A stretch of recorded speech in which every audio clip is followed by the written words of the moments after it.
So I will hand the floor over to Claire.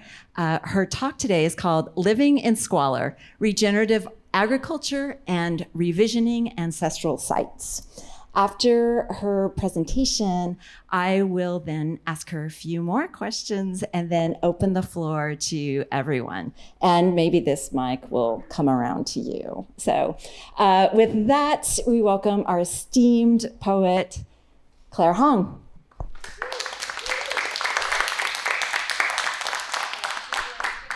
Nice. Thank you. I think I might just dive into it. I'm going to just read from this essay I've been working on. This craft lecture gave me the occasion to write it. So thank you so much. Thank you to Noah from Lunch Poems for having me, and everyone here at the ARC. I feel really lucky to kind of have this opportunity to return home and write about home. It's pretty special. So, and thanks to my family for joining today. So hope this is okay for me to read. We can talk about it after, over dinner. Okay.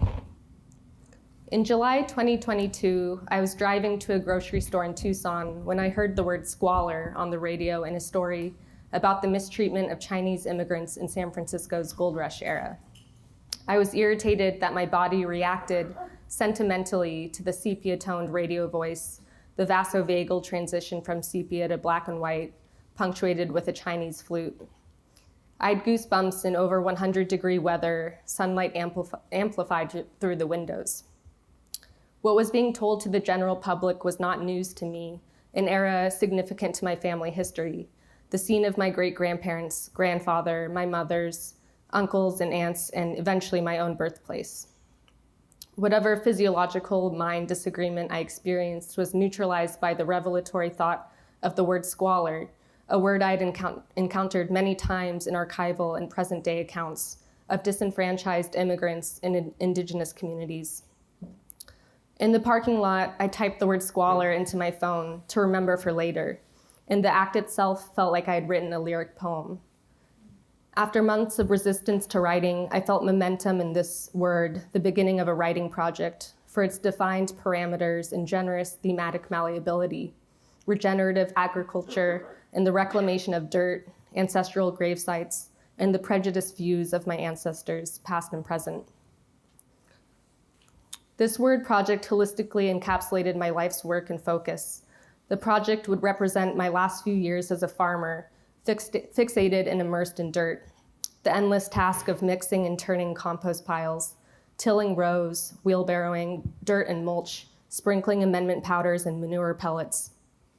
The project would also encapsulate my decade-long novice hobby as an archivist, fixated and immersed in library collections, scanned photos, letters, immigration trials, census rolls, graveyards, steamships, and San Francisco Chinatown buildings.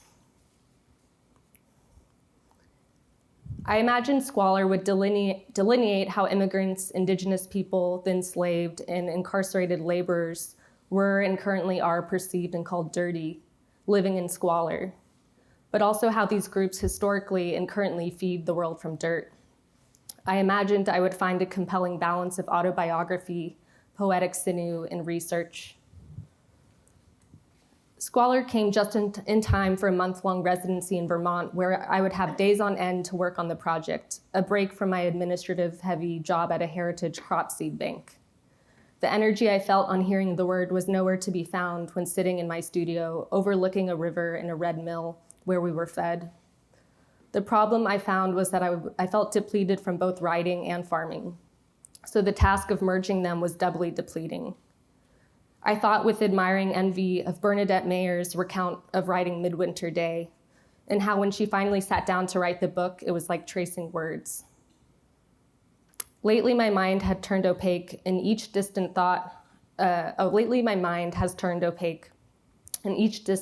arrives tangled in at least one tattered, contradicting other thought. I find hope in a recording of Renee Gladman's talk on drawing at the Menil Drawing Institute. Gladman is fluent in herself in the world she creates. She poses inquiries, exudes expertise, and grows out of or into other genres and mediums. I find hope that I can one day combine farming and writing when she describes how drawing and writing became inextricable for her and eventually led to the creation of plans for sentences, where text and image sit next to one another. Sorry, got a tickle. The images sit next to one another. It's a beautiful book if you haven't read it, Plans for Sentences. She said this was something she had been averse to for a long time, wanting to avoid the one-to-one relationship of A being an illustration of B, or B to A, etc. Maybe if I wait long enough for an entryway or try hard enough at forming sentences, the depletion I feel when attempting to merge farming and writing will dissipate. I decide part of why I'm stuck is because I'm not over the purposeful ease and energizing challenge of writing Upend, my first book of poems, hybrid forms, archival texts, and recreated archives. Once I started writing it in 2015, I couldn't stop adding to it and still find myself wanting to add to it 3 years after its publication. The themes weren't preconceived. My twin and I, searching for more information on our Alaska Native great-grandmother, instead found her son, our grandfather's immigration trial on Angel Island.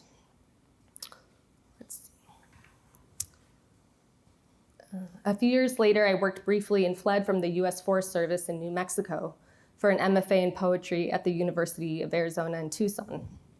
These two events entered my daily life as a writer in urgent and sometimes not urgent ways. Sometimes I was writing about my grandfather's trial, and sometimes I was not. Sometimes I was writing about the harassment I encountered in the male-dominated, oil and gas-driven town, and sometimes I was not. The title of the book, Upend, was not a driving force, but rather a word I woke up to when the book was almost finished, a word often used in newspaper headlines. I thought it would work fine as a title, neither acute nor obtuse to the project's themes. While I couldn't stop writing Upend, I also began to live out the themes of the book when I moved back to the Bay Area in 2019 for the first time since my teen years, months before turning 30. I decided this was another reason I was stuck. I began a poetry fellowship at Stanford University and found myself sleeping in my uncle and aunt's living room in Oakland, a room my siblings and I had often slept in. The same traditional Asian rug over the post-World War II wall-to-wall pink carpet. I called the first studio apartment I could find in Oakland that was under $2,000 a month.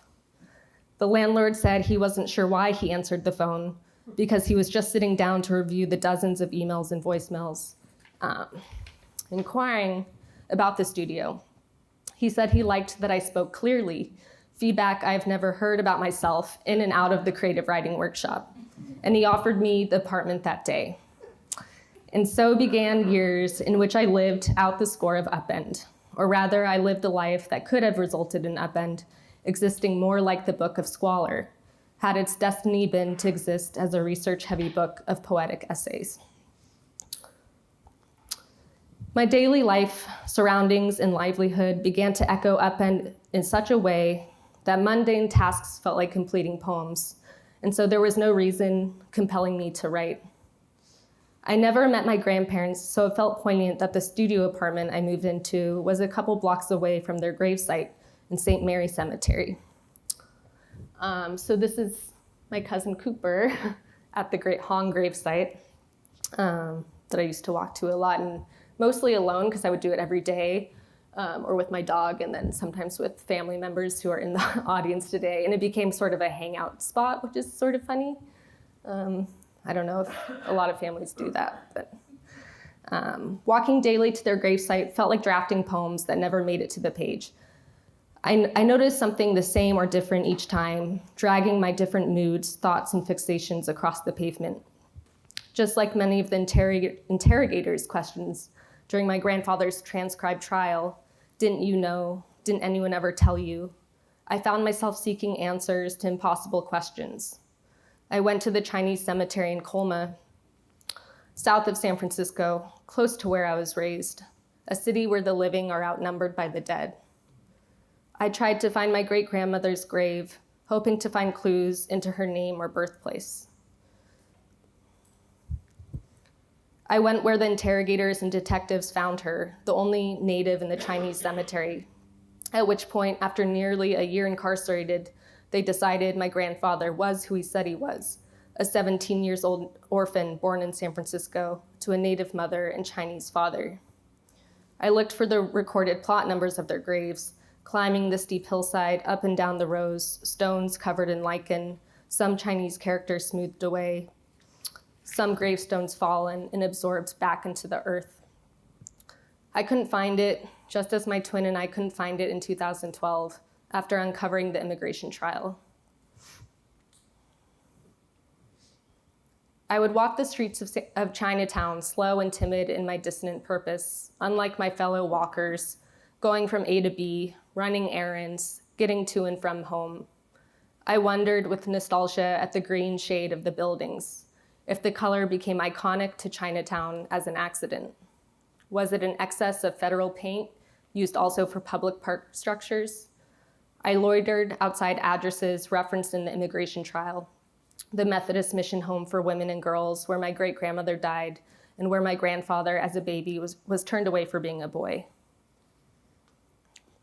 I walked past the address, a former fruit and vegetable market, where my great-grandfather was stabbed by a rival gang member. I looked at Angel Island from different cities and vantage points, coastlines, highways, recreational lookout points, and from 3 different bridges. I never made time to go to the island itself. I thought noticing and going to these sites would answer questions I had about the lives of my ancestors, but answers dissolved to pure ritual, a thoughtless trance. When I wrote Upend, I would stare into archival texts, and then, eyes away from the page or screen, I would re-enter the world of Tucson. In the Bay Area, these archives were made tangible, and yet enunciated the 100+ years that had gone by. While these rituals were planned and conscious, much of the revelations of Upend were coincidental. One of the more serendipitous moments happened after the book was under contract, and I kept adding poems and ephemera into the drafts. I had a stack of books on San Francisco Chinatown I kept renewing from the library and never opened. My stamina for prejudiced texts written by white saviors and voyeurs was waning. One fever-sick week, I decided to open a book called San Francisco's Chinatown by Charles Caldwell Doby. In Upend, I tease out the themes of women as perennial flowers, returning year after misfortunate year, and men as illusory, fragile gold. It was shocking and not shocking to find my great-grandfather anecdoted in the introduction of this book as a metaphor for impoverished beauty, fetching flowers out of nowhere for rich white men. It felt like the whole project of Upend amounted to this moment. Doby writes about how Chinese people lived in dense spaces. He claims the Chinese are not ordinary people because they can make beauty and art out of daily life, objects, food, and even refuse. Let me take a sip of water before reading this archival text. I can feel the dust in my throat.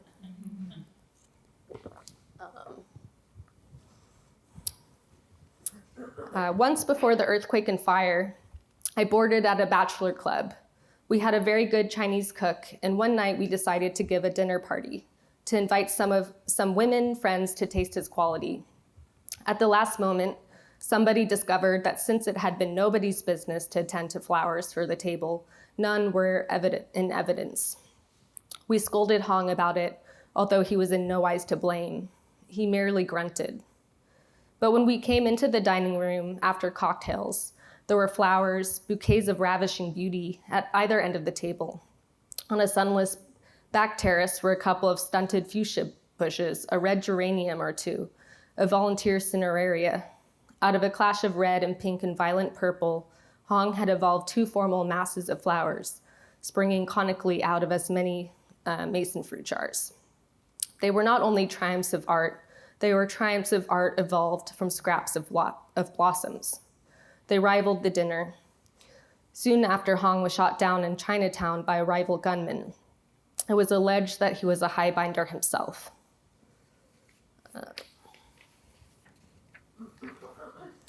So I think something that struck me after the shock of finding my great-grandfather here, one surprise was when I moved home to the Bay Area, I was telling my family around the dinner table about this, and my mom was like, oh yeah, I found that when I was at SF State, and like had the same exact experience. But it's funny how the generations kind of cycle through these archival texts and they find you. And that for me, I was like so eager for this information. So I was like, Mom, why didn't you tell, I'm writing this book, Upend.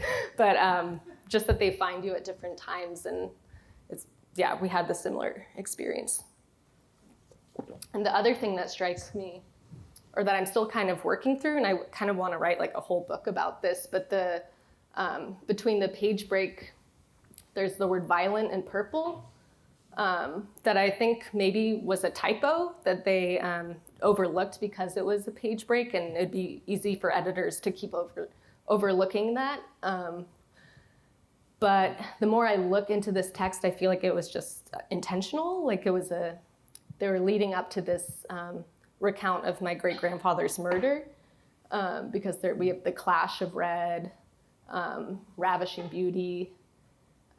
It's all kind of intense, but something I'm still not sure about, or something about working with archival work, is the constant self-doubt. So finding answers, but then wondering if those are true or not. So since my great-grandfather was stabbed and that's how he died, I kind of find holes in this text because it says that a rival gunman shot him down. And so because of that, I kind of spiral, and I'm like, oh, maybe this was another Hong who was a chef in San Francisco Chinatown around the same time who died, because those sorts of things were happening all the time there. It's not that uncommon. So I think this is my ancestor, but I am not sure, so I don't want to claim his story. But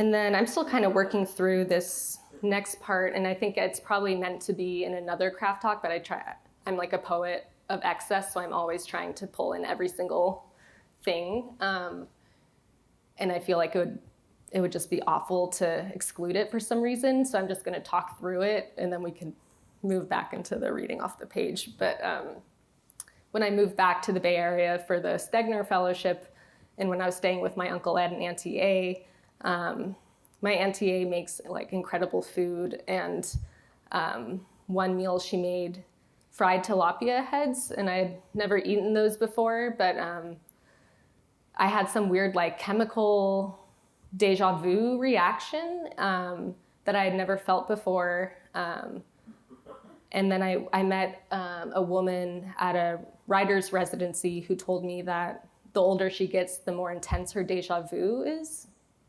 So that might be the reason, but I also kind of wonder with like fish and mercury and stuff if I'm just like getting this weird mercury high when I'm eating seafood. But anyway, so that when that happened, I started getting deja vu just like going on walks with my dog. I would see a random man, and for some reason that would spark the intense deja vu, and it felt like, I could feel my pupils dilating and out of body, but like very in my body, kind of high.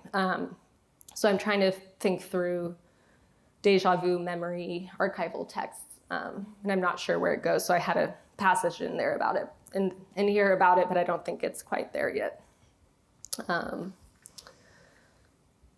It wasn't until a year or so after my return to the Bay Area, months after Upend had been in print, that I found my great-grandmother in the archives. There was an archive in Eugene, Oregon, of family letters and notes between the missionaries who worked at the Methodist Mission Home in San Francisco Chinatown, now a social services center for Asian immigrants called Gum Moon Residence Hall. Here's some of these archival texts. I went too far ahead. Okay, we'll stop there. The archive, like so many, was only accessible in person for students unless you made an appointment ahead of time, though the library was closed to travelers because of the pandemic. The archive was divided into several series, boxes, and folders. I requested a scan of everything, and the estimate was over $10,000. I selected 3 documents at random, selecting based on the years my great-grandmother may have lived and died at the home. I wanted to get a sense of the archive and if it seemed worthy of a future trip. One of the scans I requested was titled, Number Added to the Home, 7, dated February 9th, 1897. I think I might have gone too far or excluded the text here. Here we go. Sorry for the flipping.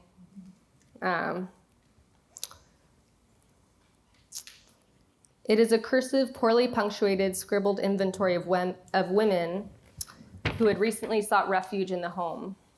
I was invigorated and then quickly disheartened to read, Julia, the Indian woman, came Chinese New Year's night, 8 or 9 p.m., a pitiful sight, black and blue from kicks and blows and chewed. Her 3 children were ragged and dirty and covered with vermin, both head and body. I had hoped and perhaps fantasized that my great-grandparents had a loving relationship free from the paternal abuse and alcoholism of both my grandparents' marriage and my parents. As soon as I read this curt inventory of my great-grandmother, I remembered one article I found of my great-grandfather's murder and the characterization I had buried, that he was a gin-drinking sod. Though through this archive, I received the gift of her English name, Julia, which my mother confirmed made sense because her father had said he named her Judy, a gesture to evoke his mother's name. In addition to the name, I got a sense of relief to find validation of my ancestors' existence, as miserable as it was in that recorded moment.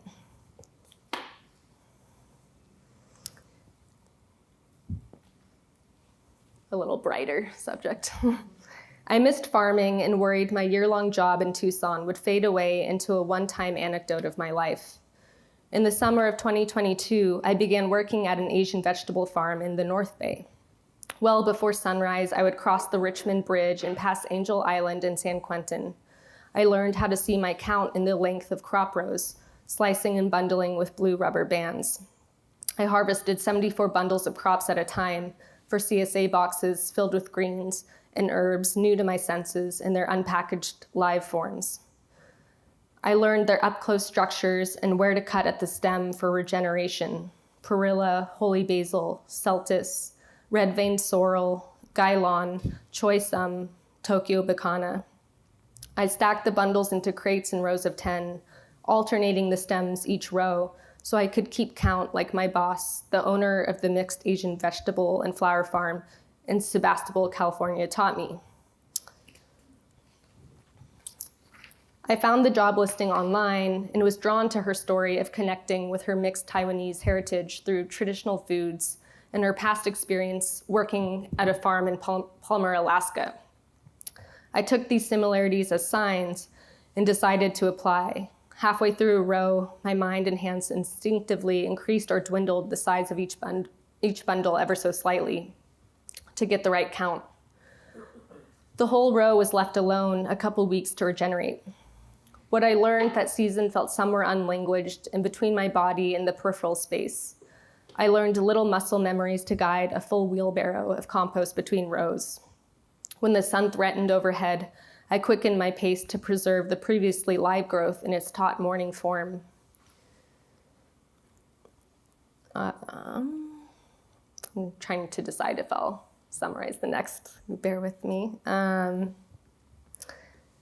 think I'll summarize this next part, but basically I had momentum during this time in my life to keep farming because I wasn't writing anything I liked, so I just wanted to distract myself in the tangible world and I guess take a break sort of from all this archival work.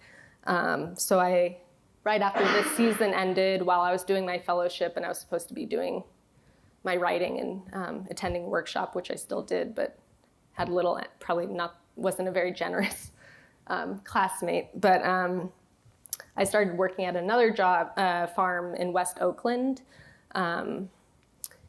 which I was really excited about. And then my first week of training, they were telling me that the farm was actually on top of an old paint factory. So I was getting really excited about like low-till regenerative farming, where you're amending the land and building the soil, and kind of following in that tradition, knowing that others may have been doing that centuries before. So for me, it was sort of a disappointment to learn that it was just like several feet deep, and that to me felt kind of like graveyardy, that number. And then a lot of Upend explores the theme of paint colors and paint factories, because my father was a painter and had a paint factory. Let's see.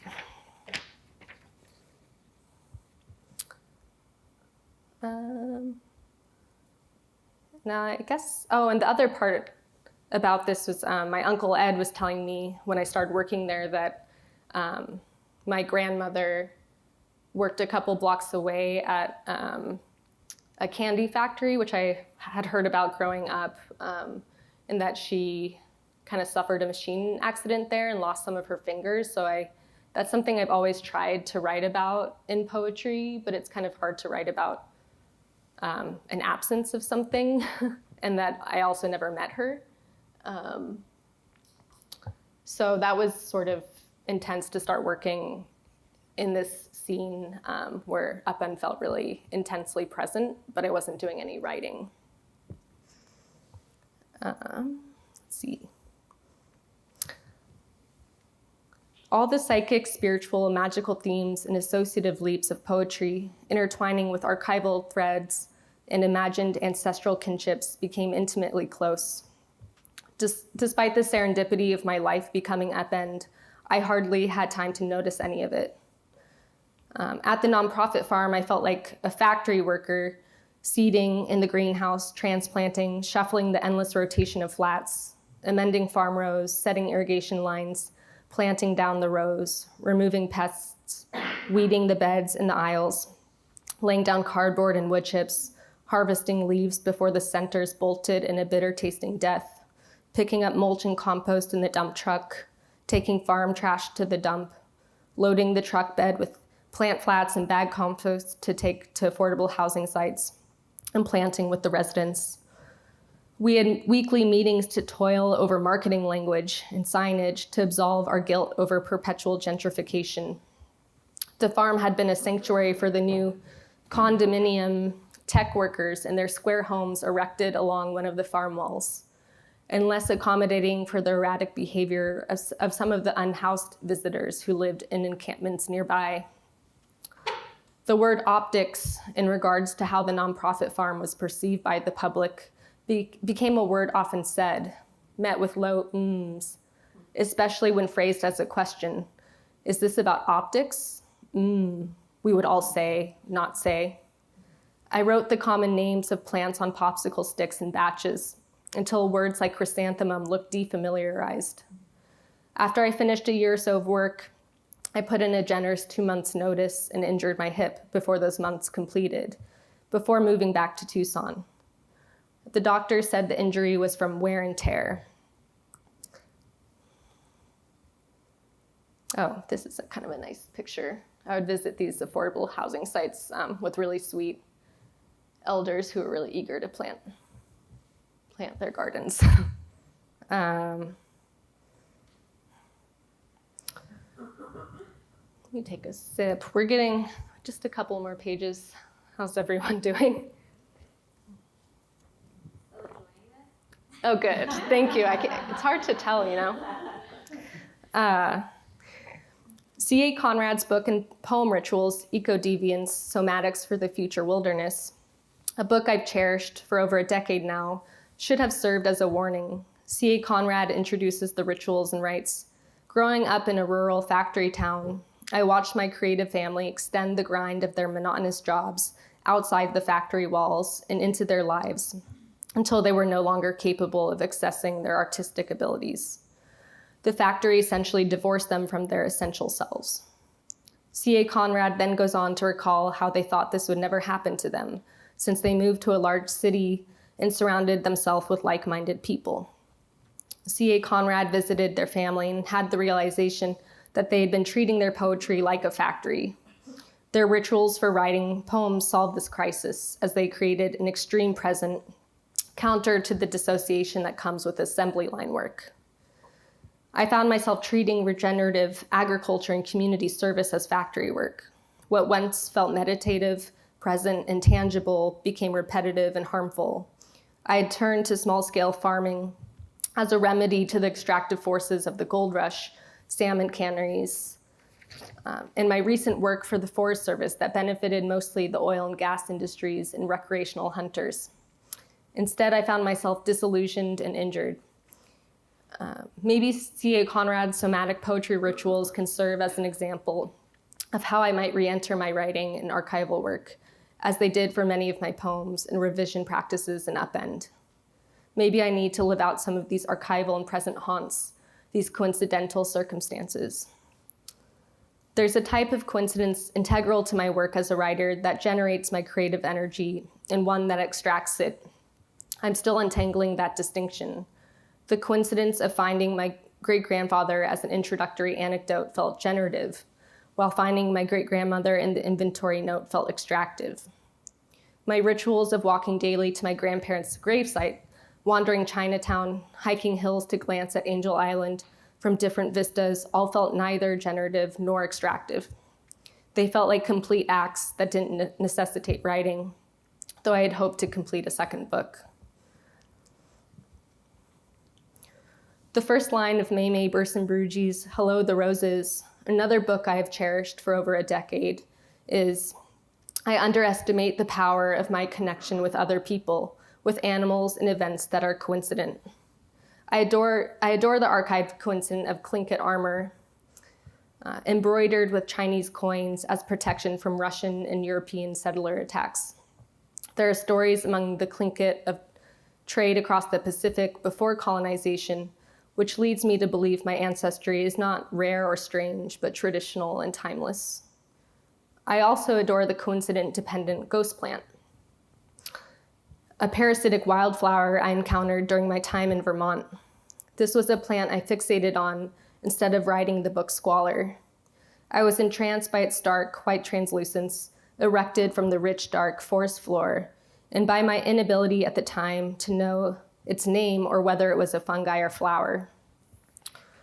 The ghost plant can only grow as a parasite from the symbiotic conditions that tree roots and fungi create together in the soil.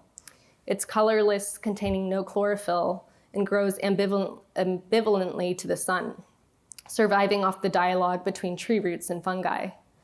I wondered what it would do to me if I ingested it, and found out it can be used for severe anxiety and pain, but that one shouldn't harvest it until one really needs it.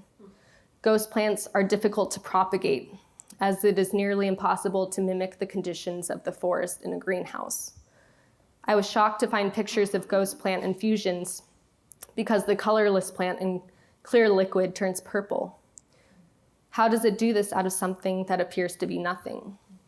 The idea of a ghost plant energizes me creatively in ways that large topics and events do not. I find it difficult to write poems about things that happen to me, like working on farms or finding my ancestors in archives. I prefer to orbit around them, adorning their heads. And then I have a last little passage. I'm realizing I skipped out a bunch of, I didn't talk about canneries, right? Okay, I think I got distracted by my fried tilapia head story, that it mimicked the effect of deja vu, plus being on a stage. But basically, I'm kind of interested right now in this machine that was invented around the turn of the century that is called the iron chink. So it's both a name that is derogatory and intended to replace Chinese laborers, and also it erases the labor of the Alaska Native women who adapted to the harmful conditions and worked in those canneries alongside Asian men. So I have some archival photos here. These are the Tlingit cannery workers. More traditional fisheries, kind of working side by side. Okay, thanks for letting me skip through. And then I'm gonna just close on this last part. I'm more concerned with daily happenings, what noticing allows, than major events in poetry. I can memorize the way the state characterized the births and deaths of my ancestors. I'm more interested in what they ate, said, and did in a moment, and that's nearly impossible to find. How do the mind and body learn to rubber band the bundles of greens to get the exact count needed by the end of the row? It's somewhere between thinking and not thinking. Archival research can be mundanely fun, like remembering a dream. Both feel separate from and attached to the self. Within this tension, curiosity springs forth. It's the mystery within parameters that moves me. How does a seed know or remember when to wake from dormancy? Sometimes I think I recognize a stranger and I wait for their face to turn into the face I know. The moment of unrecognition catches me. I can't stop looking and waiting. Or someone tells me I look exactly like someone they know, and I wait for the moment to pass. All right, thank you.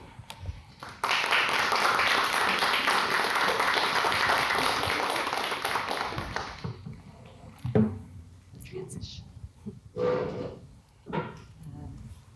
Thank you so much for that gorgeous generative talk. I will use the mic. Oh. I feel so powerful now. There's several things that we actually have in common, and one of them is that as a Native person, we are constantly encountering our family histories, photographs in the archive, and there's this odd experience of the public space of the archive also being this very intimate familial space. And so when I look at your poems and the way that you work with archival forms and archival content, I wonder how you think about the sort of recontextualization of those familial stories as intimate stories. Mm-hmm. And I also wonder if you have other ideas about what you're doing with the archive in moving things out. Mm-hmm. Yeah, well, let me think. I'm distracted because I just read Beth Piatote's The Bead Workers on the plane, and your work is like really fresh, and I also ordered Domestic Subjects, and I'm just excited to learn more about your work, and I think we're doing similar things with kind of 19th century, really looking at how those patterns ripple across into the present. I started writing Upend in probably more seriously in 2015. So a lot of it feels a little distant. Right now I look at archival texts just like as a weird hobby. Like I don't know, I'm like searching, but also it's probably like how we watch TV or listen to the radio. So I don't really, it is strange. I think it's sometimes invigorating to find things that are surprising in some ways, like the Tlingit armor, to see those Chinese coins and kind of this the intersections between non-white communities that happened pre-colonization and continue to happen, and we often don't get that narrative. And it's taken me until my early 30s to really like own that, I think. So now I'm, I guess I'm not really sure how I integrate the archive. It's kind of a push-pull in my work. And sometimes I question the ethics around it, including these images. Like even doing the presentation, I feel uncomfortable that I don't remember who these two women are and their names. They were in San Francisco Chinatown and were clearly staged.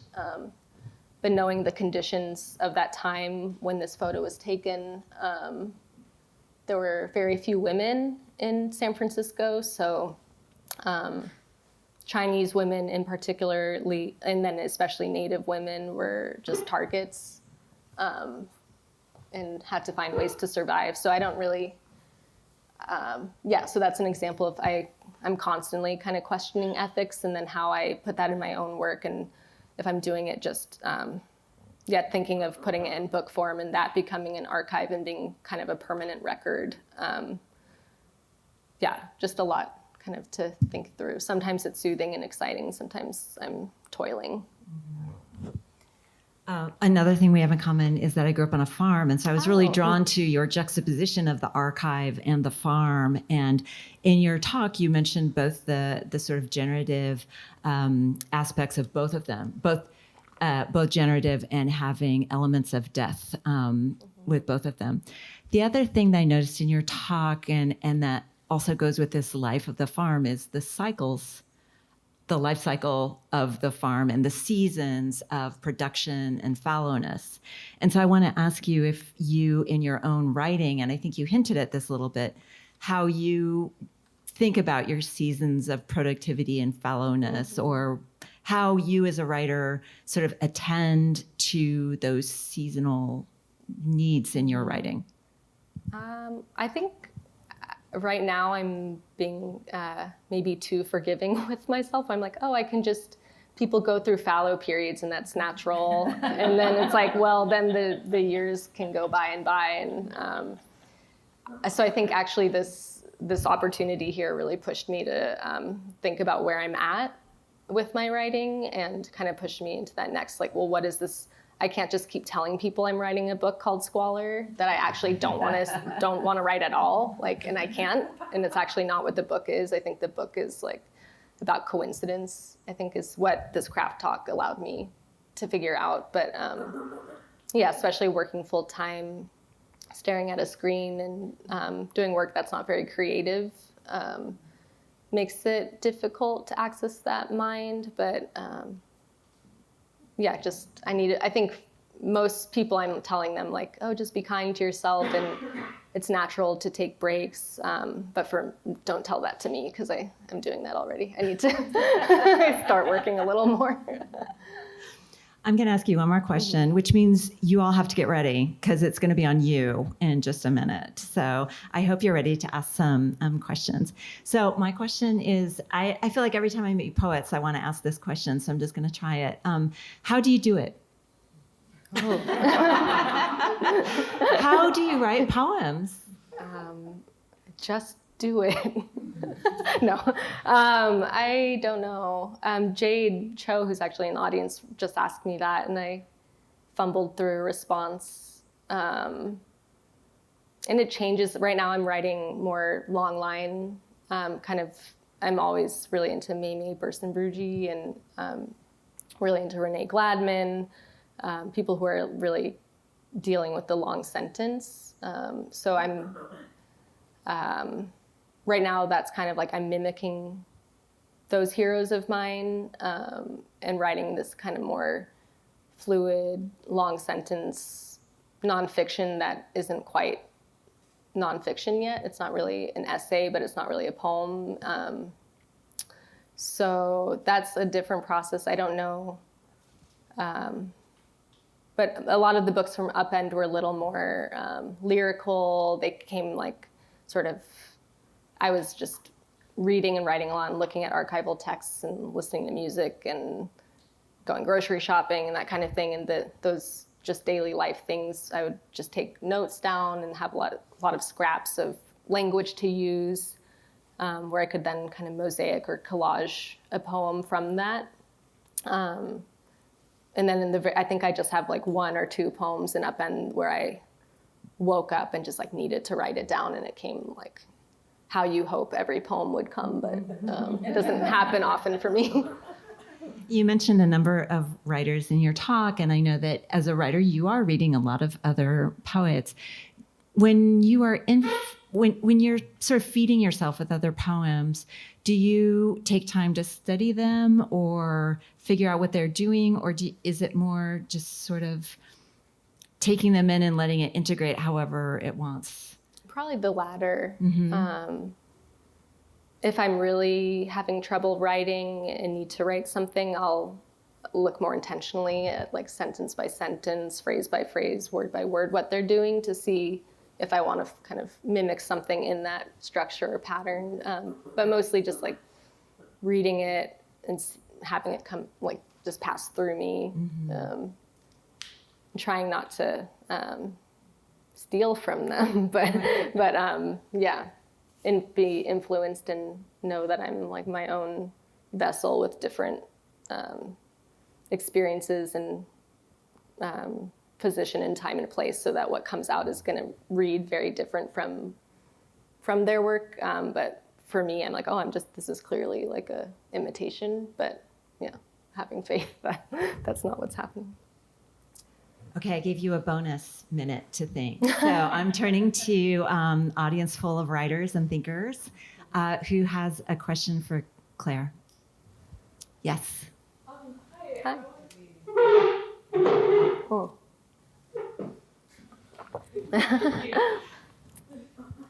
Okay, hi. Whoa. Thank you for doing this. This is really amazing, and it's wonderful hearing you. I was wondering, obviously you're writing about family, which is really personal, and I was wondering, how do you navigate that and avoid turning them into just characters, or do you have to kind of lean into that as a writer? Yeah, that's a really good question. Thank you for coming to both the lunch poems reading and this one. I think I'm still navigating that. I think part of why I don't write fiction and haven't really done nonfiction is because I don't really want to represent my family, like you're saying, as characters, and poetry maybe decenters the representation that's happening on the page in a way that feels more comfortable. And I think just, yeah, I guess I don't, that's a good question and something I'm still navigating, because my family's here in the audience, but yeah, it's something that it's like, because I knew they were coming, I thought, oh, well, what am I should I adjust anything in my craft talk? And if I feel that way, then should I put that out into the world where anyone could read it? So I don't really have a good answer, but that helps me. That's my homework to do, my life homework.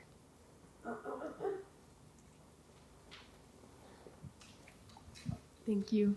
I was wondering, as you were talking about finding family in archives and, family that you've never met, I'm also not so interested in like big moments, but in daily lives. And I'm wondering if you found moments in which you can read daily life from archives, or if that is something that's fundamentally lost, and if that's okay.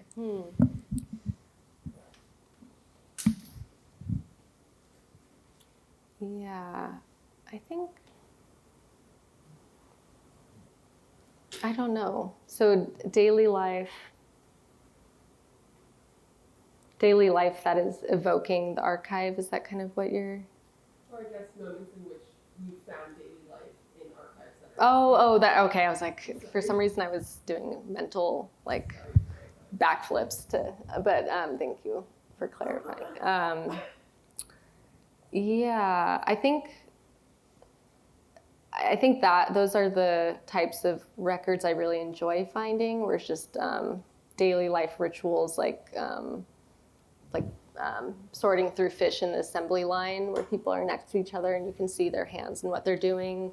So these are kind of fun for me, the like staged, unnatural poses. But I think the soothing part of archival work is those moments for me. And what can make it feel like watching TV, where like the time is just going by. Thanks. Do you have another question?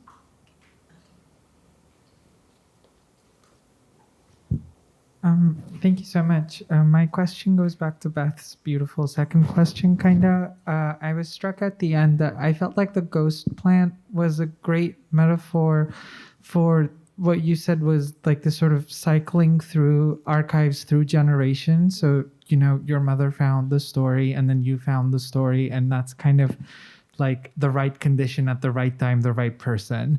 And I was wondering if that relates at all to this new project that's shaping up about coincidence, that's not about chance, but also about the right way the tree and the mushrooms are at that moment. I like that idea a lot. I think I will take from that if that's okay. Yeah, I think time and place, the right moment. I'm working through like words like serendipity. Like one thing I think through a lot is that people who are doing similar work or that our ancestors cross paths, that then we're intersecting too, and that how many missed moments there are to engage with these people. So I feel really lucky that Jade is here today because we're doing really similar work and both grew up in the Bay Area and have our ancestors kind of immigrated through a similar time frame. But Jade also went into ASU, so she was in Tempe, Arizona. I was in Tucson, Arizona. We were doing this work, and then I did the Stegner Fellowship, and then Jade did the Stegner Fellowship, and our friend Brandon Shimoda kept telling us to be friends. Like he's like, you're doing the same thing, like, or you would have a lot to talk about. And I think probably Jade and I are both introverts, and that can be hard to make that. Do the initial like, hi, our ancestors may have known each other, and we should know each other, but. I feel lucky that Jade did, and then that we got to meet today for the first time. So I think that speaks a little to what you're saying, and yeah, I don't know. Oh, it's my mother. Hi, I'm Judy. I'm Claire's mother. I just want to comment. I have a question that's more like a comment. I took a class at San Francisco State called Chinese in America. And I was hitting walls. I could find no information. There was so much loss in my family and from what my father described. And I'd go to the Chinese Historical Society. I tried to find public records. There was nothing.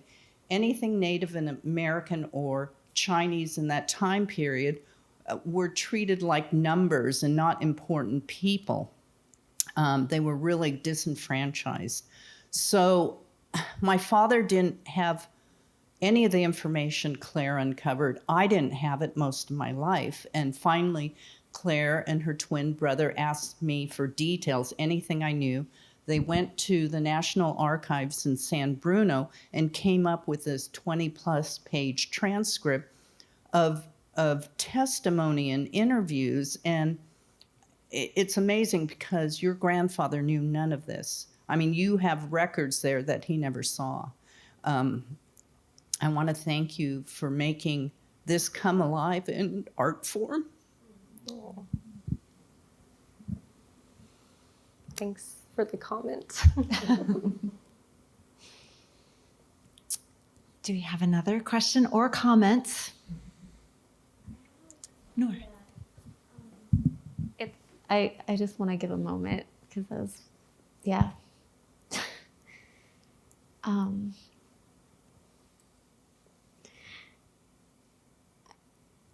So I was trying to figure out what the question was, and I don't know if this is quite it, but I don't know. I really appreciated your talk. So many different aspects of it. One moment that really floored me was sort of drawing the connection between like questioning this moment of finding your ancestor in the archives. I could really relate to that. Like, okay, this is who this person is, but then there's the surrounding reality and like, can I really be sure and all of that.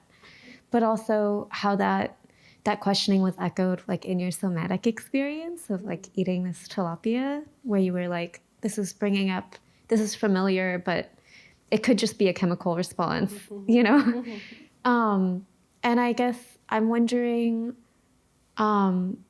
where in your work or just in your process do you ever feel, or like in your life, you know, do you feel the license to just like make a claim? And what allows you to do that internally? Like, yeah. kind of a messy question. I guess I haven't really thought of that. I think I make claims in very roundabout, excessive accumulating as and then that's the claim where people aren't even sure if I just said something or if it was a question. So I don't, I'm not a very declarative person. That's why I think it's funny that I chose Upend. Upend feels very political, like newspaper headline, and that's why I chose it. But I think maybe the gesture to title Upend was to remedy that imbalance, so people knew that what to expect in here. But my nature is pretty, non-declarative, open, and I think as a brown woman, that can easily you can be overlooked if you're that way, but I've kind of found a strength in owning my just natural temperament, or maybe the conditions that shape me, but I don't feel a need to be very declarative, I guess. Another question? Yes. Hi, Claire. I also want to say I'm super grateful to have connected with you and to be able to connect in person. One thing that I appreciate about Upend is it feels in a way like an antithesis to the institutional archive, which I think is very, kind of organized in a certain way and exclusionary of certain knowledges. And I think it's really beautiful how Upend, I think, acts as its own archive where you have excerpts from the institutional archive, but also it's woven in with personal experiences of the speaker as descendant. And I think there's this wildness that I think was also captured really beautifully in your talk of the ways in which these different aspects of embodied experience are woven in with the historical material. So I guess the question, and I know you mentioned the book feels like a long time ago, so I don't know, maybe you could I don't know how you feel answering it. I'm curious just about the construction of the book. I think what are some of the decisions to include excerpts from the archive, kind of as they appeared in the archive versus there's times where there's more collage, there's erasure. I guess how did you come to all the different things that would be included in the book? And I guess how do you think of it as an object or its own being or thing in the world? I guess I keep, this is it's funny to write a book and then afterwards you have all this time to kind of impose a narrative about what that process was like, but I'm going to do that. So my undergrad professor, Anselm Berrigan, he had us do this assignment that I think he called it an elegant mess. And I actually don't remember what that assignment was, but the name of the project really stuck with me. But an example of some of the exercises he would have us do, he had us write sonnets. So we'd have the line number, but we didn't have to stick to iambic pentameter. And we would write one sonnet and then give it some time to rest and then duplicate it and see what we would choose to keep from the past one, but think of them also as being side by side and that they would be a series. And so he had us do that for maybe 10 or so of these sonnets that were revisions of one another, but also a collection. So that really, I think exercises like that are generative for me. But going back to the elegant mess, I think that is something I kind of strive for. I'm kind of a collector and with language and kind of scraps and archival work, and I'm always kind of scrapping them together, seeing what's work or where there's tension that I want tension to exist and where it's kind of fluid. I think about pacing, how things sound out loud, visual things if I want certain words to kind of visually echo each other or rhyme in some way, like visually on the page, or if I don't want that. So I'm like, I look at the margins, so I'm looking at left and right and how the words are sitting together. So I think writing Upend, I was doing a lot of just trying things out. I don't even know how many drafts I had, but I do know that once Noemi Press decided to publish it, I continued to make revisions and add things in, and it was probably difficult for my editor, but I really couldn't let go with trying to find the ultimate perfect form, and I'm still kind of doing that. I have to let go, but still thinking through this would have actually been better here, or this poem I wrote would have helped fill in something. I think this might be the perfect place to end, is to talk about the creation of the book. Thank you so much. I want to thank Engaging the Senses Foundation for sponsoring our poetry series. I want to encourage everybody to grab some flyers on your way out or sign up for our newsletter so that you can continue to spend time with us and our amazing artists who come through here. And most of all, I want to thank Claire's family and Claire for this amazing talk. Thank you everyone for being here. Be sure to get your books signed, and let's all give a big round of applause to Claire. Thank you.